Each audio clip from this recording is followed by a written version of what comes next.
But let's sum up for you all that's happened so far between Ukraine and Russia. One development that is being seen as hopeful and as a positive sign is Ukraine agreeing to peace talks. The Russian offensive, however, despite that, is far from over. Russian missile attacks intensified on Sunday with the Russian focus on destroying now Ukraine's oil supplies. The battle for Kharkiv, which is the second largest city in Ukraine, ended in disappointment for Russia. Ukrainians are fighting back, and how? They've retaken the city after a very, very fierce battle on the streets. Russians were also not able to make any strides in the capital city of Kyiv. Ukraine President Zelensky has asked the United Nations now to take tough action against Russia, to strip Russia of its Security Council vote. Ukraine is also rallying countries to condemn Russia's unprovoked actions on its soil. Besides that, the country and the leadership has submitted an application against Russia to the International Court of Justice to go ahead and stop Russia from its going ahead with more military activities in Ukraine. The United Nations, meanwhile, has also, of course, called a number of emergency meetings to discuss all that's happening currently in Ukraine. But so far, it's only been condemnations, no sizable action by the United Nations.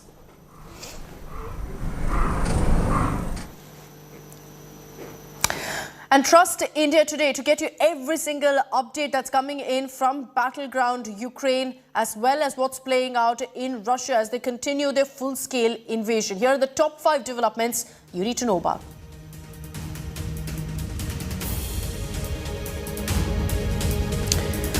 And let's get you first the big update that's coming in of leaders of the G7 threatening fresh sanctions against Russia. Canada, France, Germany, Italy, Japan, Britain and the United States warned in a joint statement that they would take further steps to add to the sanctions already announced if Russia did not cease its operations.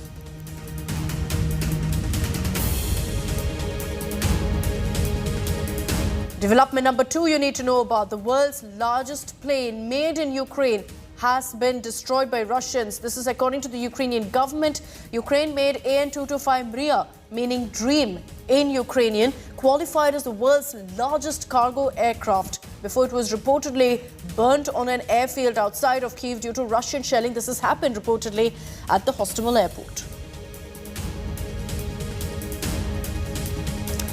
The European Union continues to isolate Putin. They've shut the airspace for Russian planes. In a bid to further condemn Putin's invasion, the EU bloc has imposed fresh sanctions, buying Ukraine more weapons and even banning pro-Russian media now.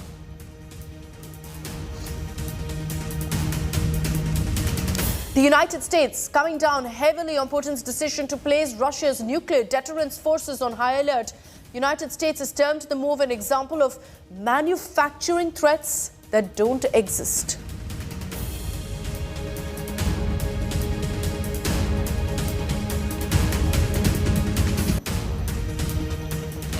What's very clear over the weekend and all that's played out so far in Ukraine is that nobody expected this kind of a fight back. Amid a lot of, in fact, air raids, missile explosions, tanks firing shells, the common Ukrainian, the citizen, is gearing up to battle Russian forces. Civilians in Kyiv's territorial defense centers are putting up their last stand. You've got youngsters, techies, even teenagers arming themselves now for resistance, saying we're going to fight for our soil, we're going to push the Russians back.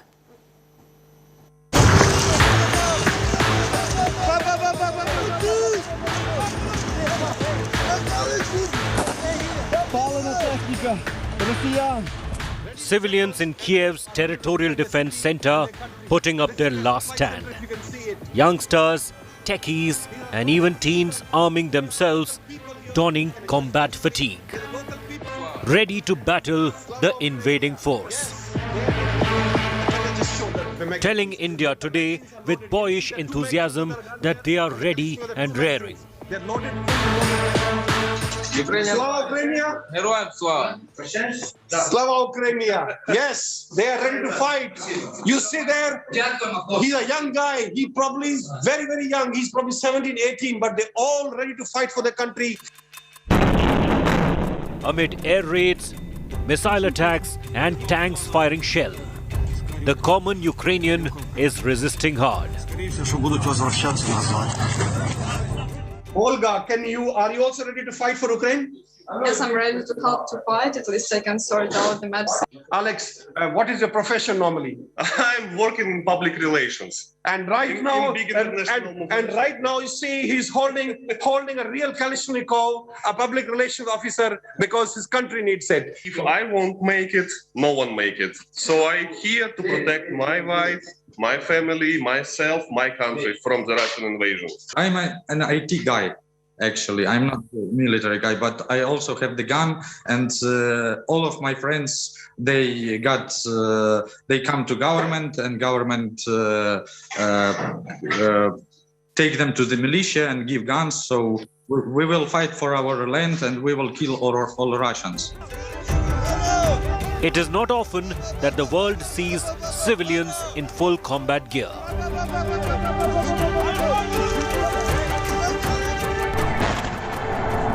But the war has come home to one of the most populous and thriving European cities.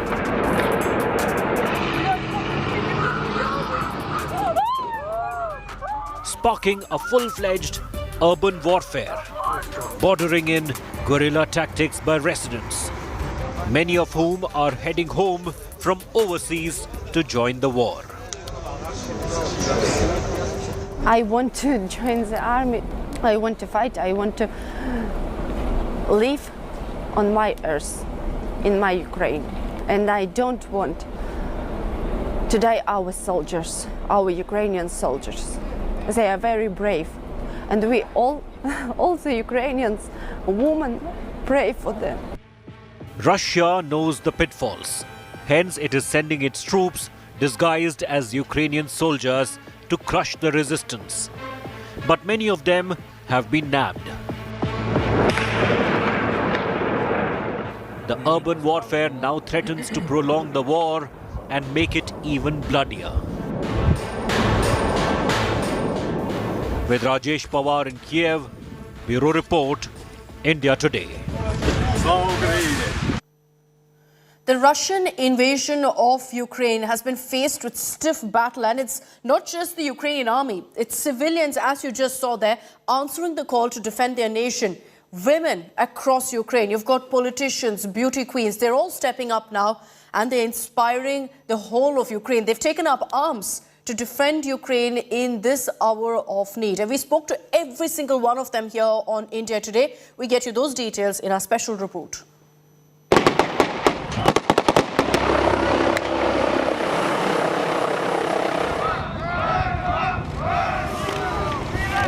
Every man and woman in Ukraine is getting battle ready to resist the Russian invasion.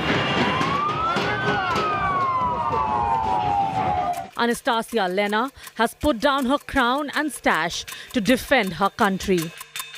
Ukraine's 2015 representative in the Miss Grand International Beauty Contest has answered the call to defend her home. Posting these pictures on her Instagram account, Anastasia wrote, "Everyone who crosses the Ukrainian border with the intent to invade will be killed."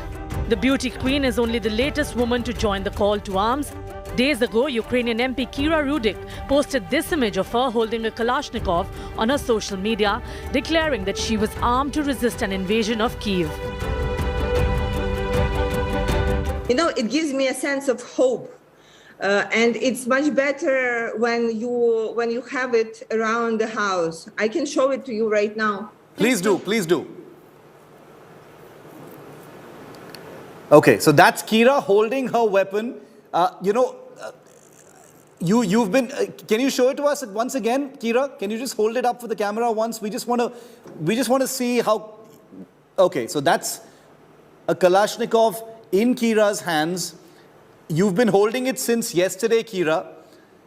Have you gotten used to holding it? It's heavy. It is heavy. Women are out to protect the Ukrainian soil as much as the men. Yes, I'm training along with my troop. We are training to be able to use it. and to protect ourselves against Russian soldiers. A viral video showed a Ukrainian woman confronting a heavily armed Russian soldier in Kherson. Давайте не будем усугублять эту ситуацию. Пожалуйста. Как усугублять Пожалуйста, ситуацию? не будем усугублять ситуацию. Наш с вами Ребята, разговор ни к чему не приведет. Ребята, положите в карманы Ничего не семечки. решит. Наш с вами разговор. Я поняла, положите семечки или Хорошо. семена цветов. Вы здесь семенами ляжете. Делаю. Вы пришли на мою землю. Хорошо, я вас Вы понимаете? Вы оккупанты. Вы враги. Ukraine has the largest number of women serving in active combat roles. Some estimates put that number at 36,000. Bureau Report, India Today. Ебать, видели?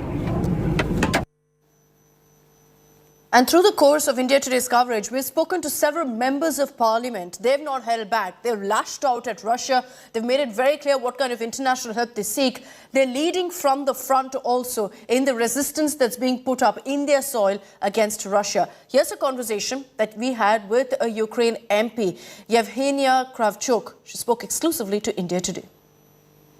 Well, Kharkiv was never taken by Russian troops. There were few of the military tanks and other vehicles coming through, but they were all crushed by Ukrainian army. And yes, Kharkiv has been by massive shelling, by massive bombing for more than 3 days. People are sleeping in the metro station, and I would compare this to the pictures we had from London in 1940, and the same we have in 21st century when people have to sleep in metro stations. Right now, I'm staying also in the basement because we have an air alert and we have them regularly. The plan, the Russian plan, Putin's plan, was to win in mostly 1 day and to be in Kyiv in 2 hours, as they previously said, some sort of, blitzkrieg. But this plan was crushed by Ukrainian army and by the whole nation, because right now you were speaking about the lines at the border. Yes, the kids and women are leaving, some of them are leaving, but also it would be good to show the lines, the queues to territorial units, defense territorial units in every single city. People are going to get the guns and to defend their homes. Only in Kyiv, around 30,000 of volunteers joined this territorial defense unit and received guns to protect their country. And I would say that the most popular recipe right now in Ukraine is Molotov's cocktail. Yevgenia, we'd like to ask you, you say that Russian forces aren't inside Kharkiv and that you managed to regain the entire city, but how far are the Russian troops from you? And as you say that several civilians there taking up arms and ammunitions, getting up to fight the Russian forces, how far are they from you? From where? They are in Ukraine. The Russian forces are in Ukraine for 3 days in different cities. In it's at the border. They are going. Kharkiv is 40 kilometers from the border with Russia. So they give more and more troops are being killed in Kharkiv and in other regions. More than 4,000 of Russian soldiers have been killed in this war. And in Russia, the officials do not say these numbers. They say that no casualties. But right now we called on Red Cross to help us to get out these bodies. Because there are, thousands of them. And in Russia, people do not have the information what's going on. So we have to send, through internet some information. So Russian mothers, Russian wives would know that what's going on, because all of the soldiers that are captured and what they say that, well, we didn't know we'll go to war. We were near the border to train. It was special military training, and then the command took our phones and said that we're going to war. That's what these captured soldiers say. But people, their wives and mothers, do not know that they are in Ukraine and they are captured or killed. So that's the problem, that there is total censorship in Russia, and they do not want to give this information. Ukraine, meanwhile, in a big development, has agreed finally to hold talks with Russia, and this is going to be happening at the Belarus border. Ukraine has agreed to hold these dialogues with Russia amid and at a time when Russian President Vladimir Putin has issued that nuclear alert.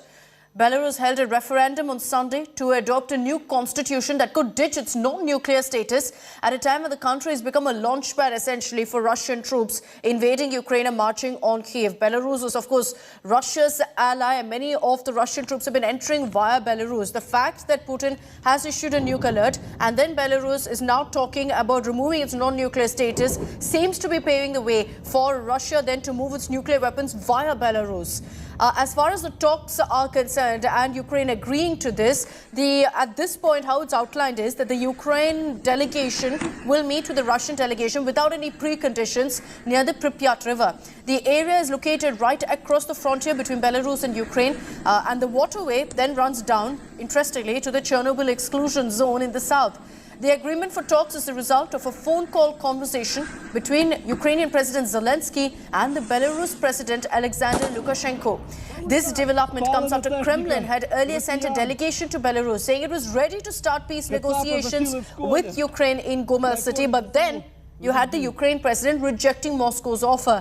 Now there's been a turnaround by Zelensky, who said that he's willing to try talks with Russia, but is still skeptical of them. But with Belarus also going ahead and trying to tweak its non-nuclear status, will that change what Ukraine is thinking now?